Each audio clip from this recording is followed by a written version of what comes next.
Hello friends, हम लोग CrPC के इंपॉर्टेंट सेक्शंस डिस्कस कर रहे थे। सेक्शन 31 तक ऑलरेडी डिस्कस कर चुके हैं। आज अरेस्ट के प्रोविज़न को समझेंगे। ये जो अरेस्ट के प्रोविज़न है ये चैप्टर 5 में डिफाइन किए गए हैं। सेक्शन 41 से लेकर सेक्शन 60A तक करीब करीब 20 सेक्शन है, तो 2-3 वीडियो में डिस्कस कर लेंगे। एक इन्फॉर्मेशन ये है कि अगर आप लोगों ने अभी तक मेरे चैनल को सब्सक्राइब नहीं किया है तो चैनल को सब्सक्राइब कर लीजिए, जिससे आने वाली वीडियोज़ की नोटिफिकेशन आपको मिलती रहेंगी। तो सेक्शन 41 कहता है कि व्हेन पुलिस में अरेस्ट विदाउट वारंट, पुलिस कब बिना वारंट के अरेस्ट कर सकती है। तो इसमें लिखा है कि एनी पुलिस ऑफिसर में without an order from a magistrate and without warrant arrest any person. तो जो पुलिस ऑफिसर है वो बिना मजिस्ट्रेट के ऑर्डर के और बिना वारंट के किसी भी व्यक्ति को गिरफ्तार कर सकता है। किस कंडीशन में? ये कंडीशन आपको इस सेक्शन में आगे बताई है। तो पहली कंडीशन ये है, who commits in the presence of a police officer a cognizable offence.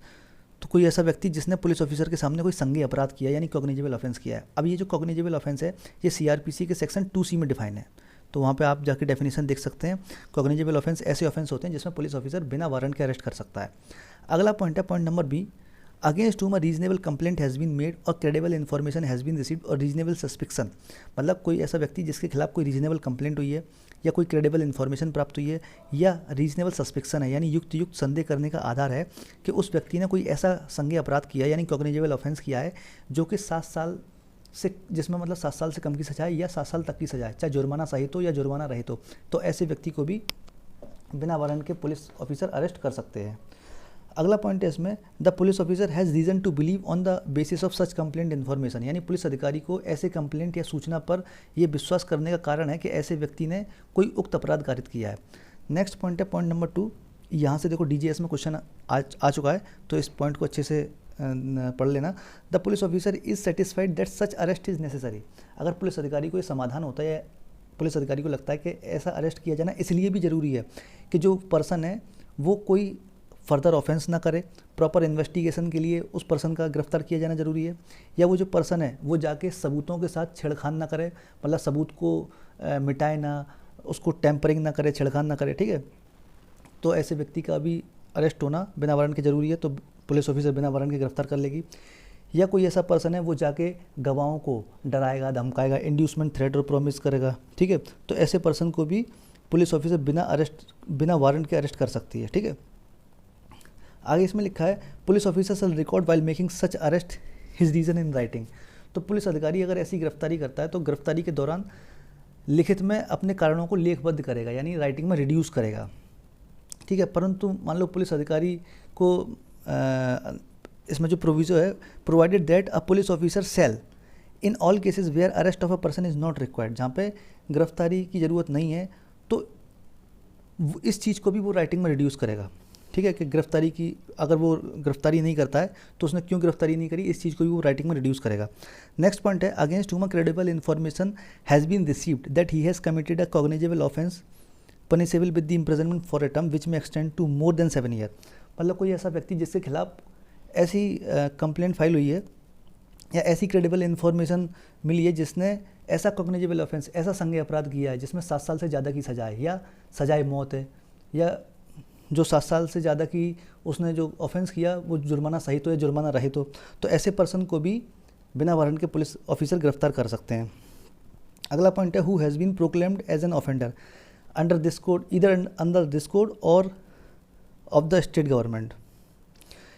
मतलब कोई ऐसा व्यक्ति है जिसको इस कोड के अंदर प्रोक्लेम्ड ऑफेंडर घोषित कर दिया है या स्टेट गवर्नमेंट ने अपने ऑर्डर से, यानी अपनी ऑर्डर इशू करके उस पर्सन को प्रोक्लेम्ड ऑफेंडर घोषित कर दिया, तो ऐसे पर्सन को भी बिना वारंट के गिरफ्तार किया जा सकता है।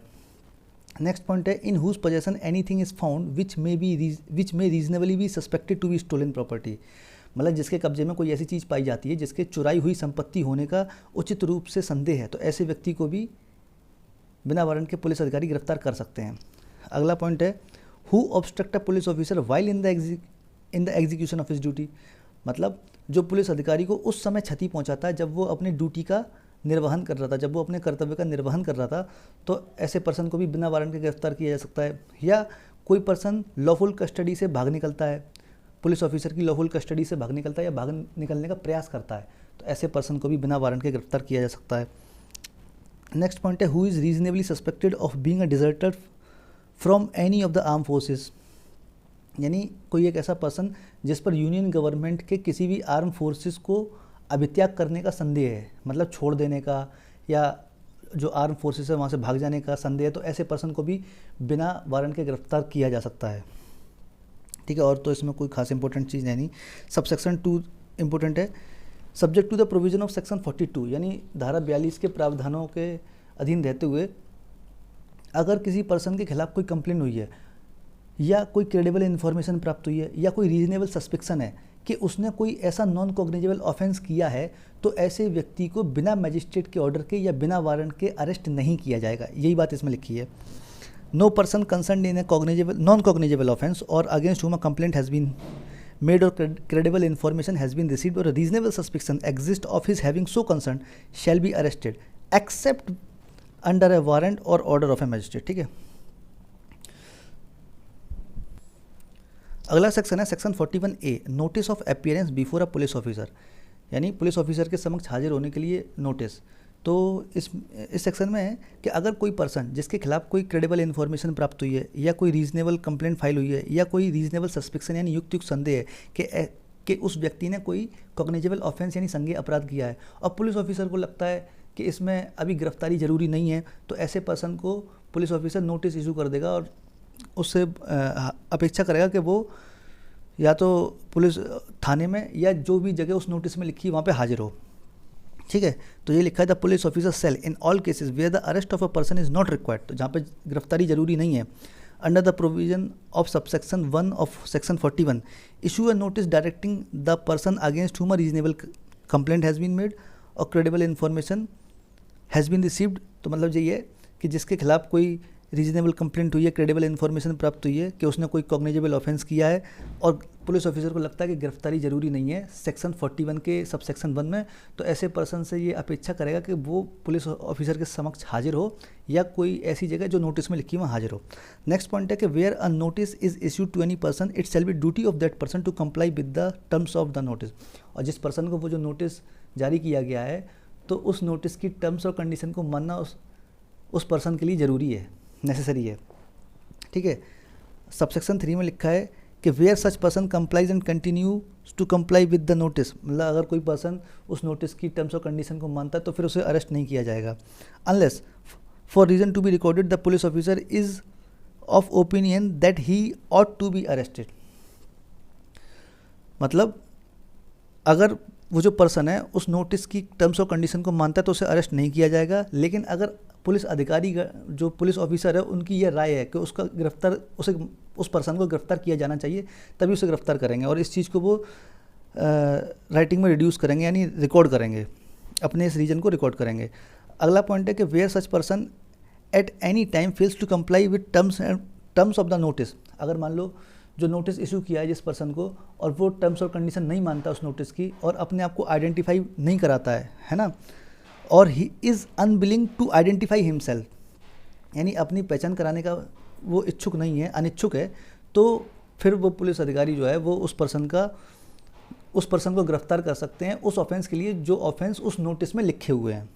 ठीक है, अगला जो सेक्शन है वो है 41B, procedure of arrest and duties of officer making arrest, यानी गिरफ्तारी की प्रक्रिया क्या होगी और जो गिरफ्तार करने वाला अधिकारी है उसके कर्तव्य क्या होंगे। तब लिखा है कि every police officer while making an arrest, प्रत्येक पुलिस अधिकारी गिरफ्तारी के दौरान bear an accurate visible and clear identification of his name which will facilitate easy identification. तो मतलब जो अपने नाम का आपने देखा होगा जो पुलिस ऑफिसर वर्दी पहनते हैं उनके राइट साइड में उनके नाम का बैच लगा होता है, तो एकदम एक्यूरेट और विजिबल आइडेंटिफिकेशन वाला नाम रखेंगे जिससे कि लोग पढ़ सकें भाई ठीक है इनका नाम सही है। अगला है इसमें गिरफ्तारी का ऐसा ज्ञापन तैयार करेंगे जो कम से कम एक साक्षी द्वारा, मतलब जो मेमोरेंडम ऑफ अरेस्ट तैयार किया जाएगा वो कम से कम एक विटनेस द्वारा अटेस्ट किया जाएगा और वो जो विटनेस है वो उसका फैमिली मेम्बर होगा, मतलब जिस पर्सन को अरेस्ट किया गया उसका या तो फैमिली मेम्बर होगा या उस लोकेलिटी का कोई रेस्पेक्टेबल मेम्बर होगा। और वो जो पर्सन है वो ऐसे मेमोरेंडम ऑफ अरेस्ट को यानी जो गिरफ्तारी का जो ज्ञापन है उसको काउंटर साइन करेगा। नेक्स्ट पॉइंट है इसमें inform the person arrested unless the memorandum is arrested by a member of his family that he has right to have a relative, यानी जो जो भी पुलिस ऑफिसर है जिसने उस पर्सन को अरेस्ट किया है तो उस अरेस्टेड पर्सन को सूचित करेगा कि अगर उसके फैमिली मेम्बर्स ने मेमोरेंडम ऑफ अरेस्ट को अटेस्ट नहीं किया है तो जो गिरफ्तार किया गया व्यक्ति है उसके पास ये अधिकार है। जो पुलिस ऑफिसर बताएगा जिस पर्सन को गिरफ्तार कर रहा है कि गिरफ्तार किए गए व्यक्ति के पास ये अधिकार है कि वो अपनी गिरफ्तारी के विषय में अपने द्वारा नामित, मतलब उसके द्वारा नामित, जिस पर्सन को गिरफ्तार किया है वो जो भी उसने नाम दिए हैं उसके द्वारा नामित किसी रिश्तेदार या मित्र को सूचित करे। ठीक है, मतलब कोई पर्सन ए है, इसको पुलिस ऑफिसर गिरफ्तार कर लेता है, ठीक, और जो मेमोरेंडम ऑफ अरेस्ट अगर मान लो फैमिली मेम्बर इसके साइन नहीं करते हैं, अटेस्ट नहीं करते हैं, तो पुलिस ऑफिसर इस पर्सन को बताएगा कि भाई जो तुमने नाम नामित किए हैं, जो भी नॉमिनेट आपने नाम किए हैं रिश्तेदार का, नातेदार का या मित्र का, उसे आप सूचित करें। ठीक है, तो ये पर्सन, इसके पास अधिकार होगा, ये अपने मित्र को, नातेदार को, रिश्तेदार को अपनी गिरफ्तारी के बारे में सूचित करेगा। ठीक है, अगला इसमें सेक्शन है 41C, control room at district. State government shell establish a police control room.